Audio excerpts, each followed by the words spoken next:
Hello guys, welcome back to TechDose, and in this video we will see why do we even need hash map. So in most of the data structures, the most common operations are insertion, searching and deletion. So the choice of data structure depends on the most frequent operations to be performed. So this is quite logical. Let me show you by stating some examples. Let's say that the first column is indicating the most frequent operations, second column is the choice of data structure for that operation, and this is the time complexity for that data structure on the most frequent operation given. So the first one is, let's say if insertion at the beginning of the list is the most frequent operation, then which type of data structure will we use? So a very logical data structure can be a linked list because insertion at the beginning of a linked list is just O1, right? Let's take another example, finding maximum or minimum element in a list. So which type of data structure is most suitable for this operation? Obviously you will be taking heap. So you will insert all the elements of the list into a heap. And so the root of the heap will always be pointing to the minimum or the maximum element depending on which type of heap you are using. If you are using a max heap, then this root element will be the maximum element. Otherwise, if you are using the min heap, then this root element will be the minimum element, right? So since this is present at the root, you can access the maximum or minimum element in just O1 time. Okay. The third example is, let's say you want to search stored keys. So you have already stored some keys and you want to perform search operation on that. So what type of data structure is most suitable in this case? So we can think of using a balanced binary search tree, and this data structure can be used to store all the keys, and then we can search the key on this data structure. So since this is a balanced binary search tree, that is why the maximum depth can be just log n. And so you will be able to find the stored keys in just log n time, right? So there can be other data structures performing similar or much better than what I have mentioned, but I have just shown these as examples in order for you to understand, right? Now having seen some of the examples, let's assume that your most frequent operation is the search operation. So let's see now different data structures, how they will perform if you want to search element on that. First such data structure is unsorted array. On an unsorted array, if you want to search for an element, then that will take linear search, and so it will be having linear time order of n. If you are searching for an element in a sorted array, then you can apply binary search, and so the time complexity will be order of log n. If you are again searching on a linked list, then we will have to do linear search, and so time will be order of n because we do not have random access at all.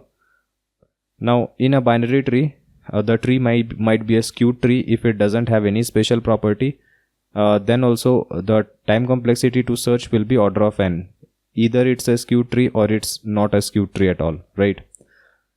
For a balanced BST, like the balanced BST maximum height will be log n, and this BST is having a special property, like the root element or the parent element will be having certain value x, and all the values less than x will be falling to the left subtree, and all the values greater than x will be falling to the right subtree. Okay. So using this property, when we are at a node, we can decide whether to move to the left subtree or to the right subtree. Okay. So that is why we can search the element in just height of tree time. So since this is balanced, therefore it is guaranteed that the height of the tree will be log n. Therefore, the time complexity for searching in this case will be log n, right? Now if you are using a priority queue, then it is also known as heap. So in a priority queue, actually we are maintaining the heap property. That is, if there is a node, then all the elements in the left as well as the right subtree will be less than this parent element, right? Let's say this is the root element. So root element will be maximum if you are comparing with all the elements of the left subtree and all the elements of the right subtree. So this is true for max heap. If you are considering for a min heap, then if you are at root or any subtree root, then all the elements in the left as well as right subtree will all be greater than this root element. Okay. So if you have any confusion regarding heap, then I have already made a playlist on that. You should watch that playlist as well.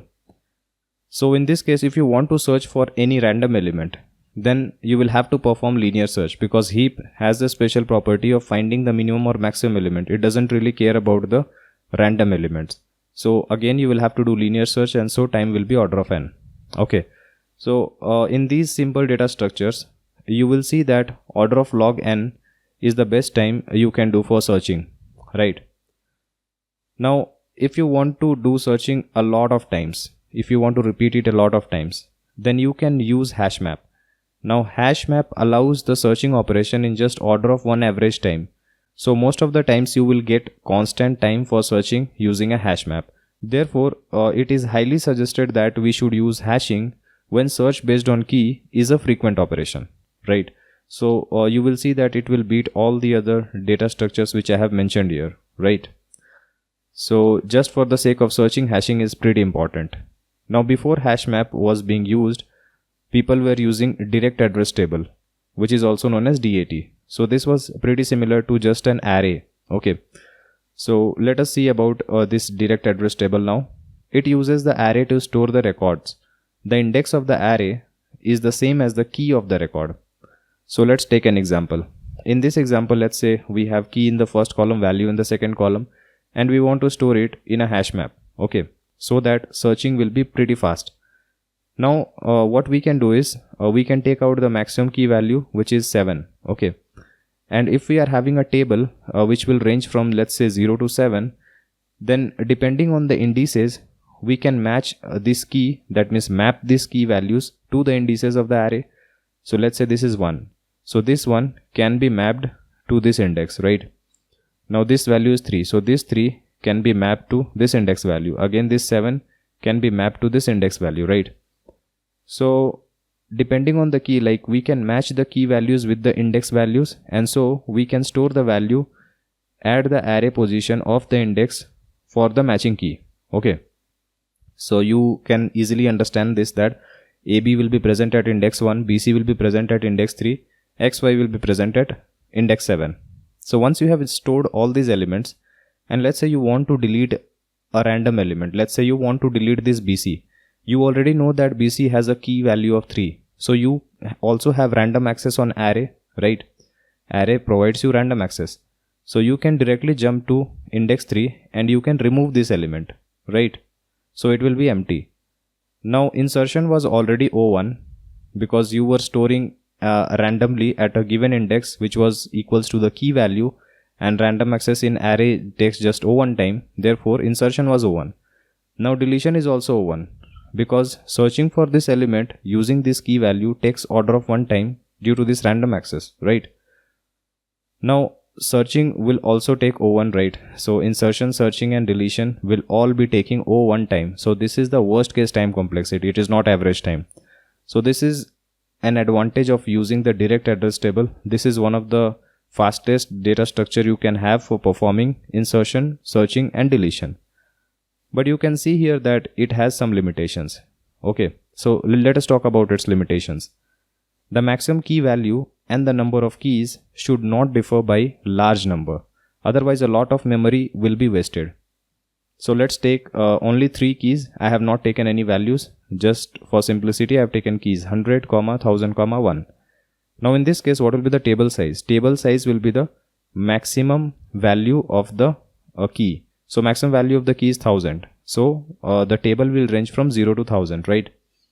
Now whatever may be the value, let's say this is A, this is B and this is C. Then at index 100 value A will be stored.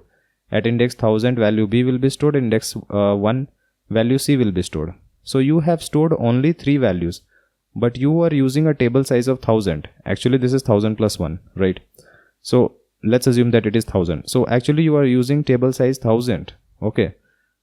So 997 spaces are wasted. Okay. So if this is just storing integer values, and let's say integer is of 4 bytes, then 997 into 4 number of bytes is getting wasted, right? So this is approximately 4 KB. Because 1024 is equals to K. So 997 is approximately equals to 1024. So this will be equals to K, and this is 4 bytes. So that will be 4 KB. So this is a huge penalty which you are paying. Therefore, let's say there is only 2 key, 1, 10 to the power 9. So what happens in this case? Now you need a table of size 10 to the power 9, right? So 10 to the power 9 is a very huge number, and so a lot of memory will get wasted. And that is why you cannot use a direct address table where the key values have a large range, right? So I hope you understood this point. And one more point is there, like prior knowledge of the maximum key value is needed. Otherwise, let's say you were thinking that it is from 1 to 1000, right? But again 10 to the power 5, another new key has come.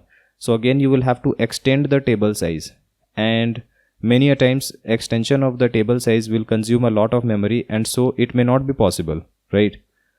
Therefore, prior knowledge of maximum key value is required in this case for the direct address table. Okay.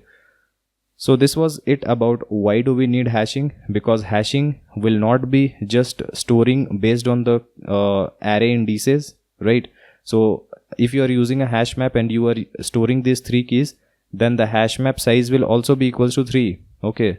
So all this memory will be saved. So this is one advantage. And the second advantage is that it is not deteriorating all these operations, because searching operation will still be very fast. It will be O1 on average, and here in the direct address table it is O1 on worst case. So this is much better, but obviously you also want to save memory, right? So there is always a trade-off between memory as well as time complexity. I hope you understood the need for hashing. In the next video, I will be showing you some of the very important concepts on hashing. If you love our work, then please donate us, which will help us bring more free quality content for everyone. See you guys in the next video. Thank you.